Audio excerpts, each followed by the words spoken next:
अस्सलामुअलैकुम। आज हम अनासिर की दौरी दर्जाबंदी के ताल्लुक़ से तफ़सीलन जानेंगे। आप ये तमाम लेसन गौर से सुनिए और जो स्लाइड्स बताई जा रही हैं उन्हें गौर से देखिए। दरमियान में कई ऐसे मसाइल हल किए जाएंगे जो इम्तिहान के लिहाज से बहुत ज़रूरी हैं। ऐसे कई कॉन्सेप्ट्स को तफ़सीलन समझाया जाएगा, इसलिए आप इसको बगौर सुनिए और देखिए ताकि इम्तिहान में आप अपने अल्फाज में जवाबात लिख सकें। तो अनासिर की दर्जाबंदी का क्या मकसद था, क्यों दर्जाबंदी की गई? बेतरतीब को तरतीब में लाना ताकि उनके मुताले में आसानी हो। तो अनासिर को उनकी खसूसियात की बुनियाद पर तरतीबवार जोड़ने का अमल किया गया। मिसाल के तौर पे आप दुकानों में देखते होंगे कि साबुनों को एक साथ एक जगह पे रखा जाता है, जबकि बिस्किट्स को दूसरी जगह पे। यहाँ तक कि नहाने के साबुनों को कपड़े धोने के साबुनों से अलग रखा जाता है। उसी तरह साइंसदानों ने अनासिर की खसूसियात की बुनियाद पर उनकी दर्जाबंदी करने की कोशिश की और बेतरतीब को बाकायदा बातरतीब बनाया। अनासिर की दर्जाबंदी की सबसे इब्तिदाई कोशिश के नतीजे में उस वक्त मालूम सभी अनासिर को दो ग्रुपों यानी धात और अधात में तकसीम किया गया। जैसे जैसे अनासिर और उनकी खसूसियात के बारे में जानकारी बढ़ती गई, दर्जाबंदी की मज़ीद कोशिशें जो है की गईं। आज तक 118 अनासिर की दरियाफ्त की गई है, जिनमें से सिर्फ 94 अनासिर कुदरती तौर पे पाए जाते हैं। जैसे जैसे नए नए अनासिर की खोज होती गई, साइंसदान उन अनासिर को उनकी खसूसियात की बुनियाद पर उनके ग्रुप बनाते गए ताकि अनासिर की एक बड़ी तादाद का मुताला आसानी से किया जा सके। ग्रुप में रखने से क्या है, आसानी से वो मिलती जुलती खसूसियात होती हैं अनासिर की, तो उनके बारे में मुताला करने के लिए आसानी होती है। 1817 ईस्वी में जर्मन कीमियादान दोबेराइनर ने एकसां खसूसियात रखने वाले अनासिर को ग्रुपों में रखने की कोशिश की।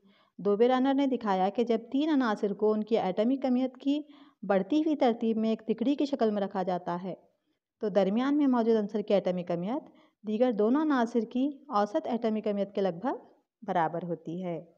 यहाँ पे देखेंगे हम कुछ तिकड़ियाँ हैं यहाँ पे दोबेराइनर की। यहाँ देखिए, उस वक्त जितने मालूम थे अनासिर उनकी तिकड़ियाँ बनाई गई।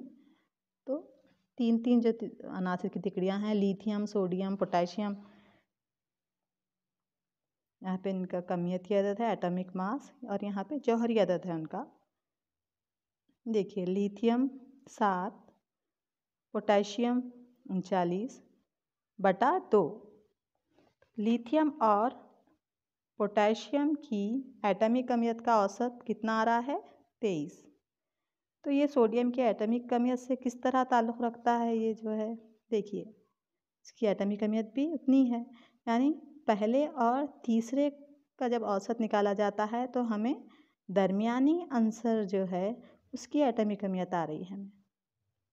इसी तरह उसने ये कुछ तिकड़ियाँ जो है बनाई। लिथियम, सोडियम, पोटेशियम की है, कैल्शियम, सिरेनियम, स्ट्रोंशियम और बेरियम की है ना, फास्फोरस, आर्सेनिक, एंटीमनी है। इस तरह की जो है यहाँ पर तिकड़ियाँ बनाई गई। इसमें पहले और तीसरे अनासिर की कमियतों के जब औसत निकाले गए तो वो जो है दरमियानी अंसर के बराबर था। इसको हम दोबेराइनर की तिकड़ी कहते हैं। दोबेराइनर की दर्जाबंदी की कुछ तहदीदात हुदूद थीं, कुछ लिमिटेशंस थे। दोबेराइनर की दर्जाबंदी की हद ये है कि दरियाफ्तशुदा तमाम अनासिर को उनकी खसूसियात की बुनियाद पर दोबेराइनर की तिकड़ी में नहीं रखा जा सकता था। ये कुछ ही अनासिर के लिए मौजूद थी, तमाम अनासिर के लिए ये पर लागू नहीं हो रही थी। इस तरह दोबेराइनर ने अनासिर की एकसां तिकड़ियाँ ईजाद की जो आगे चलकर अनासिर की दौरी जदवल के इर्तिक़ा का सबब बनी। एक तरह से जो है आगे चलकर ये दौरी जदवल बनाने के लिए एक इर्तिक़ा का काम किया इसने। उसके बाद आता है न्यूलैंड। दोबेराइनर की कोशिशों से अनासिर की खसूसियात और उनके एटॉमिक अहमियत के माबैन ताल्लुक़ कायम करने की सिमत में दूसरे माहिरीन केमिस्ट्री की हिम्मत अफजाई हुई। दोबेराइनर का देख के दूसरे माहिरीन भी आगे आए। 1866 ईस्वी में एक बरतानवी साइंसदान जॉन न्यूलैंड ने सभी अनासिर को उनकी एटॉमिक कमियत की बढ़ती हुई तरतीब में रखा। एटॉमिक कमियत की बढ़ती हुई तरतीब, हाँ, उन्होंने सबसे कम एटॉमिक अहमियत वाले आंसर हाइड्रोजन से शुरू करके सबसे ज़्यादा एटॉमिक अहमियत रखने वाले आंसर थोरियम पर 56वां नंबर है इसका, थोरियम पर ये सिलसिला ख़त्म किया। उन्होंने पाया कि हर 8वां आंसर खुसूसियात में पहले आंसर जैसा है। उन्होंने इसका मवाजना मौसीकी के ऑक्टेव के साथ किया, इसलिए उन्होंने इसे ऑक्टेव कुलिया करार दिया। ऑक्टा माने 8, ऑक्टोपस वगैरह बोलते हैं ना हम, 8 पैर वाला, ऑक्टा माने 8। तो ऑक्टेव कुलिया, न्यूलैंड के ऑक्टेव में लिथियम और सोडियम की खुसूसियात एकसां पाई गई। लिथियम के पास सोडियम क्या है, 8वां आंसर है, तो पहले आंसर से 8वें आंसर की खुसूसियात मिलती जुलती पाई गई। इसी तरह से बेरिलियम और मैग्नीशियम एक दूसरे से मिलते जुलते हैं। यहाँ पे हम देख सकते हैं,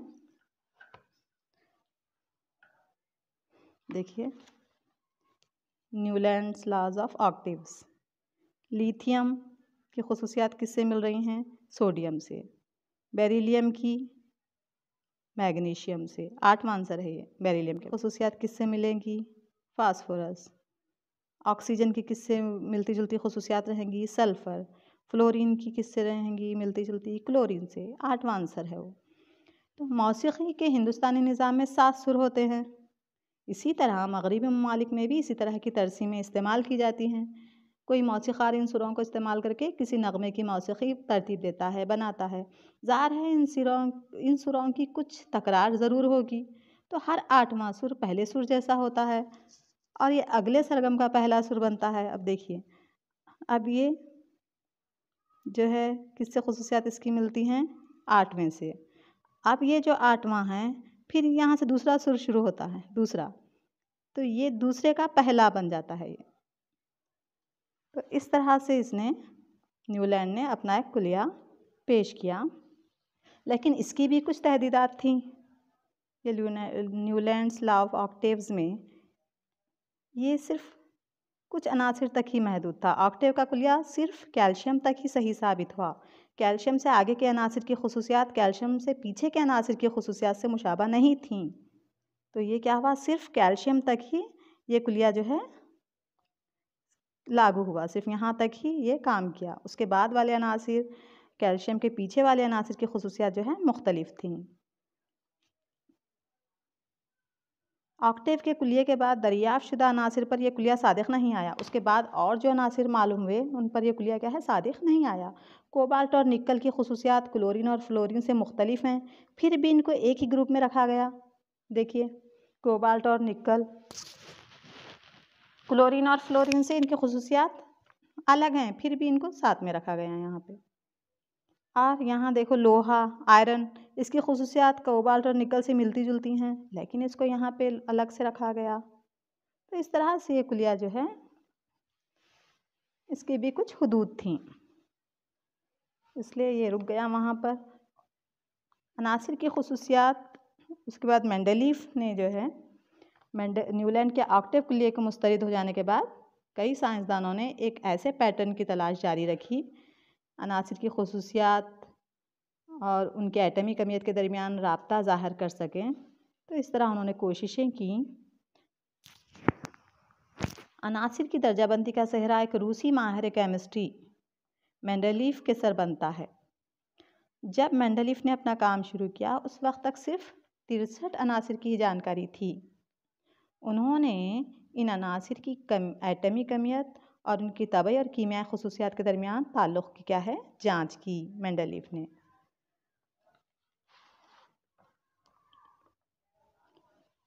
मेंडलीफ के कुलिये की भी कुछ तहदीदात थीं। यहाँ पर मेंडलीफ ने कीमियाई खुसूसियात के ज़िमन में ऑक्सीजन और हाइड्रोजन अंसर से बनने वाले मुरक्कबात पर अपना ध्यान दिया। ऑक्सीजन और हाइड्रोजन से जो मुरक्कबात बन रहे थे उन पर उसने अपना ध्यान मरकूज़ किया। इम्तिहान में आ सकता है कि मेंडलीफ ने हाइड्रोजन और ऑक्सीजन को ही मेयार के तौर पे क्यों लिया, उसने उन्हीं का इंतखाब क्यों किया, इस तरह सवाल आ सकता है, बहुत अहम है। क्यों उसने ऑक्सीजन और हाइड्रोजन को ही मेयार के तौर पे लिया? उन्होंने ऑक्सीजन और हाइड्रोजन को इसलिए मुंतखब किया क्योंकि बहुत ज़्यादा तामुल पजीर होते हैं और ज़्यादातर अनासिर के साथ मुरक्कबात बनाते हैं। इसलिए उसने क्या किया, देखिए, किसी अंसर के ज़रिए बनाए गए हाइड्राइड और ऑक्साइडों के फार्मूले को इस दर्जाबंदी में एक बुनियादी खसूसियत का दर्जा दिया गया, इसने दिया एक दर्जा अलग से। मज़ीद ये कि मेंडलीफ की पेशन गोई की गैरमामूली कामयाबी थी, जिसने कीमियादानों को ना सिर्फ उनकी दौरी जदवल को कबूल करने पे मजबूर कर लिया, बल्कि उन्हें इस तस्वुर का बानी तस्लीम किया मेंडलीफ को। मेंडलीफ का कुलिया क्या कहता है? अनासिर की खसूसियात उनकी जौहरी कमियत का दौरी फंक्शन है। तो जौहरी कमियत ही अहम है बल्कि बताया था, किसने? मेंडलीफ ने। नेक्स्ट, मेंडलीफ के कुलिये की तहदीदात क्या थीं? क्या लिमिटेशंस थीं? कुछ हुदूद थीं। कोबाल्ट को निकल से पहले रखा गया था मेंडलीफ की दौरी जदवल में। आइसोटोप को मुकाम नहीं दिया गया था। अब आप कहेंगे आइसोटोप किसे कहते हैं? आप 8th में 9th में पढ़ चुके हैं आइसोटोप्स के ताल्लुक से। ऐसे अनासिर जो एकसा जौहरी अदद, एकसा कीमियाई खसूसियात लेकिन मुख्तलिफ कमियती अदद रखते हैं, उन्हें आइसोटोप कहते हैं। वो आइसोटोप कहलाते हैं। आइसोटोप को मुकाम नहीं दिया गया इसमें। हाइड्रोजन को भी सही मुकाम मुतय्यन नहीं किया गया इसमें। हाइड्रोजन का मुकाम भी सही जो है मुतय्यन नहीं किया गया। तो ये कुछ मेंडलीफ के कुलिये की तहदीदात थी। अब एक सवाल है, आप ये गौर से सुनिए और देखिए, कोशिश कीजिए कि क्या आप ये कर सकते हैं। क्लोरीन के आइसोटोप क्लोरीन 35 और क्लोरीन 37 पर गौर कीजिए। ये दोनों क्लोरीन के आइसोटोप्स हैं। एक की जौहरी कमियत 35 है, दूसरे की 37 है, लेकिन जौहरी अदद दोनों का एकसा रहेगा। क्लोरीन का जौहरी अदद 17 है ना, मगर उनकी कमियतें मुख्तलिफ हैं। तो ये दोनों आइसोटोप्स पे गौर कीजिए आप। क्या आप इन दोनों को दो अलग अलग जगहों पर रखेंगे? क्योंकि उनकी एटॉमिक कमियतें अलग अलग हैं। अगर हम मेंडलीफ का कुलिया अगर देखें तो जौहरी कमियत के हिसाब से जो है दर्जाबंदी की गई है अनासिर की। अब जौहरी कमियत के लिहाज से अगर दर्जाबंदी की गई है तो इसकी जौहरी कमियत अलग है और क्लोरीन 35 क्लोरीन 37 दोनों को अलग अलग मुकाम देना पड़ेगा। तो सवाल है कि क्या आप इन दोनों को अलग अलग जगहों पे रखेंगे क्योंकि एटॉमिक कमियतें अलग हैं दोनों की, या फिर आप इनको एक ही जगह पे रखेंगे क्योंकि इनकी कीमियाई खसूसियात एकसा हैं और उनका जौहरी अदद भी एकसा हैं। अगर हम मेंडलीफ के दौरी जदवल के लिहाज से देखें तो हम इन्हें अलग रखना पड़ेगा, लेकिन इसी मसले को हल करने के लिए जदीद दौरी जदवल लाया गया। जदीद दौरी जदवल क्या है? अनासिर के जौहरी अदद पर काम करता है वो। यहाँ देखिए, हाइड्रोजन को उसका मुकाम नहीं दिया गया, बल्कि हम देखें हाइड्रोजन का इलेक्ट्रॉनिक तशक्कुल जो है खलवी धात से मुशाबियत रखता है। ये खलवी धातों की तरह हाइड्रोजन हैलोजन, ऑक्सीजन और सल्फ़र से तामुल करके एकसा फार्मूलों वाले मुरक्कबात बनाते हैं। जैसे ये देखिए खलवी धात सोडियम क्लोराइड, वैसे हाइड्रोजन भी HCl बनाता है। Na2O, यहाँ भी H2O बनाता है। ये Na2S ये बनाता है हाइड्रोजन H2S। तो इस तरह इसकी खसूसियात हैलोजन से भी मिलती जुलती हैं और खलवी धातों से भी मिलती जुलती हैं, लेकिन मेंडलीफ के मियादी कुलिये में इसके लिए कोई ख़ास मुकाम नहीं दिया गया। इस तरह की कुछ तहदीदात थीं, इसलिए जो है ये मुस्तरद हुआ कुलिया।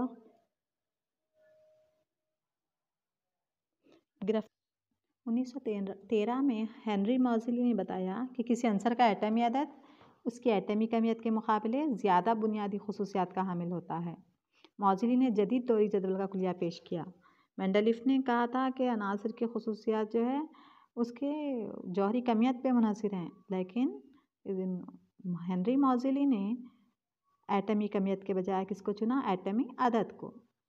मेंडलीफ की दौरी जदवल की बेकायदगी को जदीद दौरी जदवल में किस तरह दूर किया गया?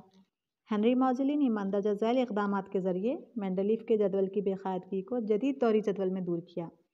एटमी कमियत के बजाय एटमी अदद को बुनियाद बनाया गया। इससे आइसोटोप का मसला हल हो गया। यानी आइसोटोप के लिए तो अलग अलग कॉलम्स, 2 आइसोटोप हैं, 3 आइसोटोप्स होते हैं कुछ अनासिर के, तो उनको अलग अलग बॉक्स में रखना पड़ता था। तो यहाँ पर उसका मसला हल हो गया, क्योंकि यहाँ पे एटमी अदद आइसोटोप्स का एक ही होता है। उनकी एटमी कमियत मुख्तलिफ होती है, लेकिन एटमी अदद एक ही होता है, इसलिए वो एक ही बॉक्स में आएंगे। तो उनको एक मुकाम, ख़ास मुकाम जो है उनको मिल गया। हाइड्रोजन को मखसूस मुकाम दिया गया। हाइड्रोजन की खासियत की बुनियाद पे उसको एक ख़ास मुकाम दिया जदीद दौरी जदवल में। नोबल गैस को जदवल में अलग मुकाम दिया गया, नोबल गैसों को 18वें ग्रुप के अनासिर बोल के। आंसर के मुकाम को मालूम करने के लिए अलामत के बजाय एटमी अदद का इस्तेमाल किया गया। जदीद दौरी कुलिया क्या है? अनासिर की खुसूसियात उनके एटमी अदद का दौरी फंक्शन होती हैं। यानी एटमी अदद किसी अंसर के एटम के न्यूक्लियस में मौजूद प्रोटॉनों की तादाद को ज़ाहिर करता है, एटमी अदद यानी, और ये एक एक करके बढ़ता है जैसे जैसे हम एक अंसर से दूसरे अंसर की तरफ बढ़ते हैं। अब मैं आपको यहाँ पे समझाऊंगी, अब मियादी गोशवारा बता के जदवल बता के समझाऊंगी। इसमें एक का इजाफा हो, जैसे जैसे हम आगे बढ़ते जाते हैं वैसे वैसे एक एक जो है जौहरी अदद क्या होता है उसका बढ़ता जाता है। जब अनासिर को उनके एटमी अदद की बढ़ती हुई तरतीब में रखा जाता है तो हासिल शुदा दर्जाबंदी जदीद दौरी जदवल कहलाती है। यहाँ पर जो उफ़क़ी क़तारें हैं इन्हें हम कहेंगे पीरियड्स, और ये जो उमूदी लाइनें हैं इन्हें हम कहेंगे ग्रुप्स। ये होती हैं 7 होती हैं, और ये ग्रुप्स होते हैं 18। जदीद दौरी जदवल में 7 मियाद और 18 ग्रुप्स हैं। जदीद दौरी जदवल में 18 उमूदी कॉलम हैं जिनको ग्रुप कहते हैं, और 7 उफ़क़ी क़तारें हैं जिनको पीरियड कहते हैं। किसी एक ग्रुप में मौजूद सभी अनासिर के गिरफ्ती इलेक्ट्रॉनों की तादाद मसावी होती है। अब गिरफ्ती इलेक्ट्रॉन किसे कहते हैं हम देखेंगे आगे।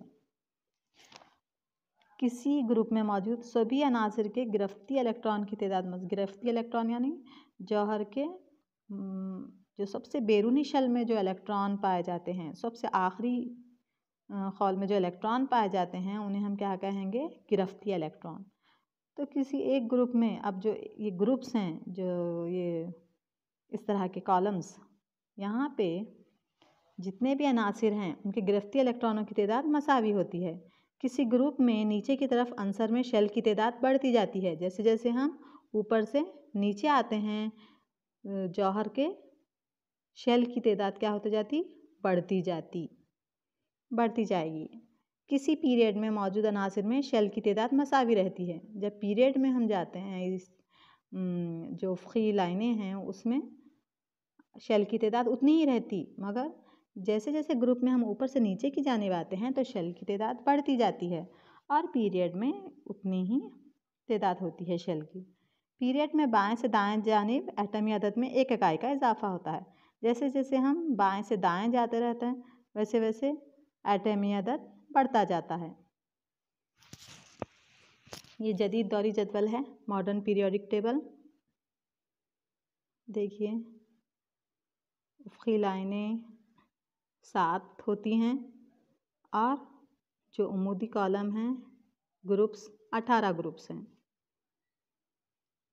एस ब्लॉक अनासिर, पी ब्लॉक अनासिर, डी ब्लॉक अनासिर हैं, और ये नीचे के एफ ब्लॉक अनासिर, एस, पी, टी और एफ ब्लॉक अनासिर। लेंथेनाइट्स और एक्टिनाइट्स जो हैं एफ ब्लॉक अनासिर हैं। उन्हें अलग से क्यों रखा गया है? क्योंकि ये उमूदी मुशाबिहत के बजाय उफ़क़ी मुशाबिहत रखते हैं, इसलिए इन अनासिर को अलग से रखा गया है। देखिए लैंथेनम के बाद वाले अनासिर को यहाँ नीचे रखा गया है। एक्टिनाइट्स, एक्टिनम के बाद वाले अनासिर को यहाँ थोरियम से शुरू है यहाँ पे। तो इस तरह इन अनासिर को नीचे अलग से जो है मियादों में रखा गया है।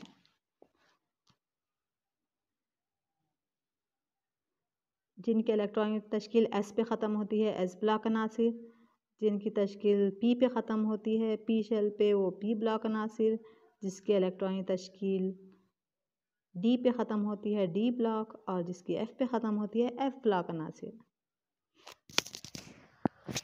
और ये 17वें ग्रुप के अनासिर को हम हैलोजेंस कहते हैं, और ये 18वें ग्रुप के अनासिर को हम कहते हैं नोबल गैसें, शाही गैसें। ये बहुत जो है इनर्ट गैसेस कहते हैं, ये जल्दी तामुल नहीं करती किसी से। आंसर के सबसे बैरूनी शेल में मौजूद इलेक्ट्रॉन को हम क्या कहते हैं? गिरफ्ती इलेक्ट्रॉन कहते हैं। अभी मैं आपको बतलाई थी कि आंसर के सबसे बैरूनी शेल में पाए जाने वाले इलेक्ट्रॉन गिरफ्ती इलेक्ट्रॉन कहलाते हैं। किसी पीरियड में बाएं से दाएं जानिब गिरफ्त में 1 से 4 तक का इजाफा होता है और फिर गिरफ्त घटते घटते 0 हो जाती है, जबकि किसी ग्रुप में नीचे की जानिब गिरफ्त मसावी रहती है। अब यहाँ ये मियाद में इस तरह पाए जाते हैं सोडियम, मैग्नीशियम, एल्यूमिनियम, सिलिकॉन, तो उनकी गिरफ्त बढ़ती जाती है। 1 सोडियम की 1, मैग्नीशियम 2, एल्यूमिनियम 3, सिलिकॉन 4, इस तरह 4 तक आने के बाद फिर गिरफ्त घटना शुरू हो जाती है, यहाँ तक कि वो जब नोबल गैसों में आ जाते हैं तो 0 हो जाती है गिरफ्त। तो किसी पीरियड में क्या होता है? दाएं से बाएं गिरफ्त में 1 से 4 का इजाफा होता है, फिर घटते घटते वो 0 हो जाती है। मियाद में गिरफ्त इस तरह, और उमूद जो ग्रुप हैं उसमें नीचे की जानिब गिरफ्त क्या है? मसावी रहती है। अब यहाँ पे कुछ अनासिर की गिरफ्त हम देखेंगे, हाइड्रोजन, हीलियम, लिथियम वगैरह की। कुछ गिरफ्त को मुस्बत में दिया गया है, कुछ गिरफ्त मनफी में है। क्या मतलब है इसका? अगर किसी आंसर की गिरफ्त मुस्बत अलामत से ज़ाहिर की जाए तो ये आंसर कीमियाई बॉन्ड बनाने के दौरान इलेक्ट्रॉन खोता है। इलेक्ट्रॉन खोकर इस पर कौन सा चार्ज आ जाता है? मुस्बत चार्ज। धातुओं की खुसूसियात होती हैं कि वह इलेक्ट्रॉन खोती हैं और अधातें इलेक्ट्रॉन हासिल करती हैं, बल्कि हम पढ़े थे। अगर किसी आंसर की गिरफ्त मुस्बत अलामत से ज़ाहिर की गई तो हम समझना है कि ये इलेक्ट्रॉन खोता है, और अगर मनफी अलामत से ज़ाहिर किया जाए तो समझना चाहिए कि यह इलेक्ट्रॉन हासिल करता है। गिरफ्त मनफी अलामत से ज़ाहिर की जाए तो आंसर कीमियाई बॉन्ड बनाने के दौरान क्या करता है? इलेक्ट्रॉन हासिल करता है। चंद अनासिर मुतग़य्यर गिरफ्त भी रखते हैं, आयरन वगैरह। यहाँ पे कुछ की मुतग़य्यर गिरफ्त है, देखिए बोरॉन, हाइड्रोजन, है ना। तो इस तरह से कुछ अनासिर मुतग़य्यर गिरफ्त भी रखते हैं, मुस्बत या मनफी। आंसर के मुख्तलिफ शेल में इलेक्ट्रॉन भरने के लिए हम 2n की दूसरी फार्मूला इस्तेमाल करते हैं, जिसमें n न्यूक्लियस से दिए गए शेल की तादाद है। 9th में आप पढ़े हैं, ये 2n की दूसरी का इस्तेमाल करके हम किए हैं ये। तो सबसे के शेल कितने अनासिर हैं इसमें? के पहला शेल है, तो 2n की दूसरी, n की जगह हम शेल का जो है नंबर डालेंगे। 2 ज़रा पहला शेल, तो 1 की दूसरी, तो 1 की दूसरी क्या होगा? 1 ही होगा। तो 2 ज़रब 1 2, तो इसलिए पहले पीरियड में 2 अनासिर। L दूसरा शेल है, इस ज़ाब्ते के इस्तेमाल से दूसरे शेल में दूसरे पीरियड में 8 अनासिर हैं। तो इस तरह हम इस फार्मूले का इस्तेमाल करके मालूम कर सकते हैं। जौहरी जसामत किसे कहेंगे? एटमी साइज से मुराद किसी एटम के मरकज़ से उसके सबसे बाहरी शेल तक के दरमियान का फासला। मरकज़ से लेकर सबसे बाहरी शेल के दरमियान के फासले को हम कहेंगे जौहरी जसामत। हम देखते हैं कि किसी पीरियड में बाएं से दाएं जाने पर जौहरी जसामत घटती जा रही है, और जैसे जैसे हम ग्रुप में ऊपर से नीचे आते हैं जौहरी जसामत बढ़ती जा रही है। जौहरी जसामत यहाँ पे क्यों घट रही है? हमने ये भी देखा कि जैसे जैसे हम बढ़ते जाते हैं आगे बाएं से दाएं तो एटमी अदद में इकाई का इजाफा, एक एक इजाफा होता जाता है। यहाँ निस्फ़ क़तर घट रहा है। क्यों घट रहा है? जैसे जैसे इलेक्ट्रॉन्स की तादाद इसमें बढ़ती जाती है, वैसे वैसे मरकज़ा क्या करता है? मरकज़े में भी न्यूक्लियर चार्ज में इजाफा होता है, मरकज़े में भी प्रोटॉन की तादाद भी बढ़ती जाती है। तो न्यूक्लियर चार्ज में इजाफे की वजह से इलेक्ट्रॉनों को क्या करता है? न्यूक्लियस अपनी जानिब खींचता है और एटम के साइज़ को कम कर देता है। ये न्यूक्लियर चार्जेस ज़्यादा होने से ये क्या करते हैं? ये खींचना शुरू करते हैं इलेक्ट्रॉन्स को अपनी जानिब, जिसकी वजह से साइज़ क्या होता जा रहा है? घटता जा रहा है। शेल की तादाद तो उतनी ही रहेगी यहाँ पर। बाएं से दाएं जब हम मियाद में आगे बढ़ते हैं शेल की तादाद सेम रहती है, लेकिन शेल में मौजूद इलेक्ट्रॉन्स की तादाद बढ़ती जाती है। क्योंकि न्यूक्लियर चार्ज में इजाफा होता है तो वो इलेक्ट्रॉन्स को अपनी जानिब कशिश करता है, खींचता है। इलेक्ट्रॉन्स से रग़बत ज़्यादा होती है, इस वजह से साइज़ क्या होता जाता है? घटता जाता है। इम्तिहान के नुक़्ते नज़र से बहुत अहम है, इम्तिहान के लिहाज से। यहाँ देखिए हम पाएंगे कि जैसे जैसे हम ग्रुप में ऊपर से नीचे की तरफ जाते हैं तो साइज़ क्या होता जा रहा, जौहर का साइज़ बढ़ता जा रहा है, एटॉमिक साइज़। क्यों? क्योंकि ऊपर से नीचे की जानिब शेल की तादाद बढ़ती जा रही है। इलेक्ट्रॉन की तादाद देखिए यहाँ पे शेल की तादाद क्या होती जा रही है, यहाँ बढ़ती जा रही है। 1 शेल, 2, 3, 4 शेल जैसे जैसे बढ़ते जा रहे हैं तो साइज़ क्या होता जा रहा है, उसका बढ़ता जा रहा। तो जैसे जैसे हम ग्रुप में नीचे की तरफ बढ़ते हैं शेल उनमें जड़ते रहते हैं और शेल की तादाद में इजाफे की वजह से एटॉमिक साइज़ में क्या होता है, इजाफा होता है। धाती और गैर धाती खुसूसियात, ये जदीद दौरी जदवल में एक लाइन यहाँ धातुओं को गैर धातुओं से अलग करती है। ये सभी धाते हैं और इधर जो अनासिर दाएं जानिब अधाते हैं। दरमियान में एक लाइन है जो धातुओं को अधातुओं से अलग कर रही है। मेटालॉइड्स, हाशिए पर मौजूद अनासिर यहाँ पे boron, silicon, germanium, arsenic, antimony वगैरह होते हैं। ये खुसूसियात के लिहाज से दरमियानी हैं और धतोनत या निस्फ धातें कहलाते हैं, क्योंकि इनकी कुछ खुसूसियात धातों और अधातों दोनों से मिलती जुलती होती हैं, इसलिए हम इन्हें धतोनत कहते हैं। निस्फ धातें या मेटालॉइड्स हम इन्हें कहते हैं। धाती खासियत आप देख सकते हैं, धातें जैसे सोडियम और मैग्नीशियम दौरी जदवल के बाएं जानिब मौजूद हैं। यहाँ पर सोडियम, मैग्नीशियम वगैरह बाएं जानिब मौजूद हैं और गैर धातें जैसे क्लोरीन, सिलिकॉन और क्लोरीन, आर्गॉन है ना, फास्फोरस, सल्फर, ये सभी क्या हैं, ये दाएं जानिब मौजूद हैं। दरमियान में क्या है, यहाँ पे सिलिकॉन, जर्मेनियम, एंटीमनी, आर्सेनिक सभी यहाँ दरमियान में हैं। इनकी दर्जाबंदी निस्फ धात या धतोनत, क्योंकि धातुओं और गैर धातुओं की कुछ खुसूसियात ज़ाहिर करते हैं, इसलिए हम इन्हें धतोनत कहते हैं। धातें बंधन बनाने के दौरान इलेक्ट्रॉन खोती हैं, इसलिए बरक़ी मुस्बत नौइयत की होती हैं। किसी पीरियड में जैसे जैसे गिरफ्त शेल के इलेक्ट्रॉन पर लगने वाले मौसिर चार्ज में इजाफा होता है, इलेक्ट्रॉन खोने का रुझान कम होता जाता है। ग्रुप में नीचे की जानिब गिरफ्त इलेक्ट्रॉन के ज़रिए महसूस किए जाने वाले मौसिर न्यूक्लियर चार्ज में कमी आती जाती है, क्योंकि सबसे बाहरी इलेक्ट्रॉन न्यूक्लियस से दूर होते जाते हैं, इसलिए ये आसानी से खोए जा सकते हैं। इसीलिए धाती खुसूसियत किसी पीरियड में बाएं से दाएं घटती है, जबकि ग्रुप में नीचे की जानिब बढ़ती है।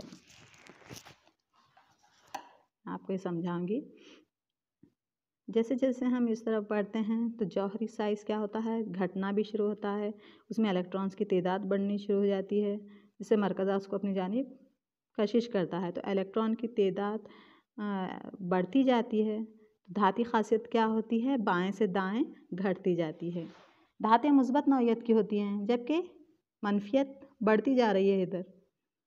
तो जैसे जैसे हम बाएं से दाएं जाते हैं धाती खासियत घटती जाती है, और जैसे जैसे हम ग्रुप में ऊपर से नीचे की जानिब आते हैं धाती खासियत बढ़ती जाती है, क्योंकि ऊपर से नीचे जब हम आते जाते हैं ग्रुप में तो मदार जो है शेल की तादाद बढ़ती जा रही है। शेल की तादाद बढ़ने से क्या होता है, यहाँ पर जो मौजूद इलेक्ट्रॉन है मरकज़ से ये बहुत दूर हो जाता है, तो मरकज़ उतनी कशिश उस पर नहीं लगा पाता, तो आसानी से उसको हटाया जा सकता है। इलेक्ट्रॉन्स को आसानी से इलेक्ट्रॉन्स यहाँ से निकाले जा सकते हैं, जिसकी वजह से ये मुस्बत नौइयत का बन जाता है। तो ऊपर से नीचे हम जब आते हैं तो धाती खासियत बढ़ती है, और बाएं से दाएं जब जाते हैं हम तो धाती खासियत घटती है। इधर धातें होती हैं और दाएं जानिब अधातें होती हैं, जो मनफी नौइयत की होती हैं। धातें मुस्बत नौइयत की होती हैं। तो दूसरी तरफ गैर धातें बरक़ी मनफी होती हैं, ये इलेक्ट्रॉन हासिल कर कर बॉन्ड बनाती हैं। वही इलेक्ट्रोपॉजिटिव नेचर, यानी बरक़ी मुस्बतियत क्या हो रही है, जब हम बाएं से दाएं जा रहे हैं तो बरक़ी मुस्बतियत कम होती जा रही है, क्योंकि यहाँ पे इलेक्ट्रॉन्स की तादाद शेल तो उतने ही रहेंगे, लेकिन इलेक्ट्रॉन्स की तादाद उसमें बढ़ती जाती है, जिससे मरकज़ा उसको जानिब अपनी जानिब कशिश करता है, उससे यहाँ से इलेक्ट्रॉन्स को हटाना बहुत मुश्किल हो जाता है। तो इलेक्ट्रॉन्स पे चूँकि मनफी चार्ज होता है, इसलिए बाएं से दाएं जाने पर बरक़ी मुस्बतियत घटती है और ऊपर से नीचे ग्रुप में आने पर बरक़ी मुस्बतियत बढ़ती है। क्योंकि यहाँ ऊपर से नीचे आते वक्त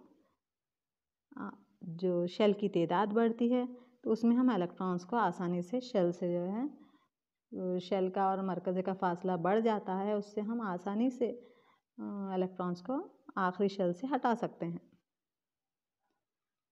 बरक़ी मनफियत उसका उल्टा रहेगा, बरक़ी मुस्बतियत घटती है यानी बरक़ी मनफियत बढ़ती जाती है। और ग्रुप में बरक़ी मुस्बत नौयत बढ़ती जाती है, तो बरक़ी मनफियत क्या होती जाती है?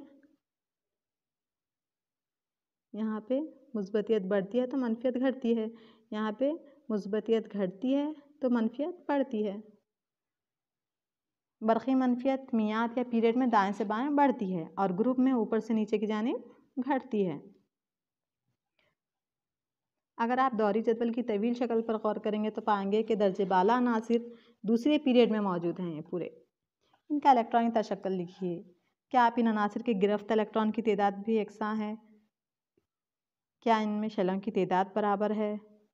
Lithium, beryllium, boron, carbon, nitrogen, oxygen, fluorine, neon. तो इन अनासिर में हम क्या देख रहे हैं? ये इनकी इलेक्ट्रॉनिक तश्कील है। लिथियम का जौहरी अदद 3 है तो 1s2 बेरिलियम का 4 है तो 1s2 बोरॉन 5 है तो उसकी इलेक्ट्रॉनिक तश्कील 1s2 2s2 2p1। इस तरह से जो है इलेक्ट्रॉनिक तश्कील हमने नियॉन तक की लिखी। हम यहाँ पे क्या देखते हैं?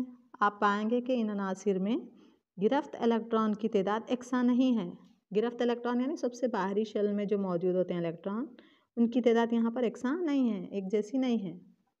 हम जैसे जैसे पीरियड में बाएं से दाएं बढ़ते हैं, ये बाएं से दाएं यहाँ पे पीरियड में जैसे जैसे बाएं से दाएं बढ़ते हैं हम, एटमी अदद में एक इकाई का इजाफा होता है और गिरफ्त शेल इलेक्ट्रॉन में भी एक इकाई का इजाफा होता है। जैसे जैसे हम इस तरह बढ़ रहे हैं, इलेक्ट्रॉन का इजाफा होता जाता है, तो गिरफ्त शेल इलेक्ट्रॉन का भी क्या होता है? इजाफा होता जाता है। हम यहाँ पे देखेंगे दर्जे बाला दूसरी और तीसरी मियाद के अनासिर यहाँ दिए गए हैं। कौन से आंसर की जौहरी जसामत ज़्यादा रहेगी? लिथियम की या बेरिलियम की? दिए गए अनासिर में कौन ज़्यादा धाती खासियत ज़ाहिर करेगा? इन तमाम अनासिर में किसकी धाती खासियत ज़्यादा होगी? हम देख चुके हैं कि जैसे जैसे हम बाएं से दाएं जाते हैं, जौहरी जसामत घटती है और जैसे जैसे ग्रुप में ऊपर से नीचे आते हैं, जौहरी जसामत बढ़ती है। और धाती खासियत जैसे जैसे बाएं से दाएं जाते हैं, धाती खासियत घटती जाती है। बाएं जानिब धातें होती हैं, दाएं जानिब सभी अधातें होती हैं। इसका जवाब तलाशने की कोशिश करेंगे। लिथियम की जौहरी जसामत बेरिलियम की जौहरी जसामत से ज़्यादा रहेगी, क्योंकि मियाद में बाएं से दाएं जाने पर जौहरी जसामत घटती है। लिथियम की जौहरी जसामत क्या है? बेरिलियम से ज़्यादा रहेगी। बेरिलियम की जौहरी जसामत बोरॉन से ज़्यादा रहेगी, बोरॉन की कार्बन से ज़्यादा रहेगी, कार्बन की नाइट्रोजन से। इस तरह हम जैसे जाते हैं बतदरीज जौहरी जसामत घटती जाती है। तो यहाँ पर किसकी जौहरी जसामत ज़्यादा रहेगी? लिथियम की या बेरिलियम की? लिथियम की जौहरी जसामत ज़्यादा रहेगी। जैसे जैसे हम जाते हैं आगे, जौहरी जसामत कम होती जाएगी। और यहाँ पे सबसे ज़्यादा धाती खासियत किसकी रहेगी? सोडियम। धाती खासियत जब हम इस तरह जाते हैं तो धाती खासियत घटती जाती है। बाएं से दाएं जब जाते हैं तो धाती खासियत घटती है। तो यहाँ पे सबसे ज़्यादा धाती खासियत रहेगी सोडियम की। और धाती खासियत ग्रुप में ऊपर से नीचे की जानिब बढ़ती है। दाएं और धाती खासियत बाएं से दाएं जाते वक्त घटती है, ग्रुप में ऊपर से नीचे की जानिब बढ़ती है। और एक सवाल है, न्यूक्लियर चार्ज में इजाफे से एटमी साइज घटता है, क्यों? न्यूक्लियर चार्ज में इजाफे से एटमी साइज़ क्या होता जाता है, घटता जाता है। क्यों? अभी हमने देखा जौहरी जसामत लिथियम की ज़्यादा है या बेरिलियम की, तो हमने क्या जवाब लिखा, क्या कहा हमने कि लिथियम की जौहरी जसामत बेरिलियम से ज़्यादा है, बल्कि हमने कहा था। तो यहाँ देखिए शक्ल। अब यहाँ सवाल है, न्यूक्लियर चार्ज में इजाफे से एटमी साइज़ घटता है, क्यों? पीरियड में बाएं से दाएं जाने पर एटमी निस्फ होकर घटता है। ऐसा न्यूक्लियर चार्ज में इजाफे की वजह से होता है, जो इलेक्ट्रॉनों को न्यूक्लियस की जानिब खींचता है और एटम के साइज़ को कम कर देता है। अब जैसे जैसे यहाँ न्यूक्लियर इलेक्ट्रॉन्स बढ़ते हैं तो न्यूक्लियर चार्ज भी बढ़ता जाता है। तो ये न्यूक्लियर चार्ज जैसे जैसे बढ़ता है उसमें मुस्बत चार्ज होता है, तो वो मनफी चार्ज वाले इलेक्ट्रॉन्स को अपनी जानिब कशिश करता है। तो उससे क्या होता है, साइज़ घटता जाता है। जौहर का जो है मरकज़ जौहर जसामत कम होती जाती है, छोटे होते जाते हैं। तो इस तरह न्यूक्लियर चार्ज में इजाफे से एटमी साइज़ क्या है, घटता है। नोबल गैसों को अलहदा ग्रुप में क्यों रखा गया है? क्योंकि नोबल गैसें गैरामिल गैसें हैं, उनकी खुसूसियात बाकी तमाम अनासिर से मुख्तलिफ होती हैं, इसलिए नोबल गैसों को अलग ग्रुप में रखा गया है। तो इस तरह के सवालात आ सकते हैं। अगर आप इसको अच्छे से समझें इस कॉन्सेप्ट को, तो आप अपने अल्फाज में भी जवाबात लिख सकते हैं। तो ठीक है बच्चों, इम्तिहानात के लिए इन कॉन्सेप्ट्स को बार बार देखिए। आप इसको जब बार बार देखेंगे तो आपको ये अच्छे से जहन नशीन होगा और आप इम्तिहान में अपने अल्फाज में भी जो है जवाबात लिख सकते हैं। ठीक है बच्चों, बेस्ट ऑफ लक।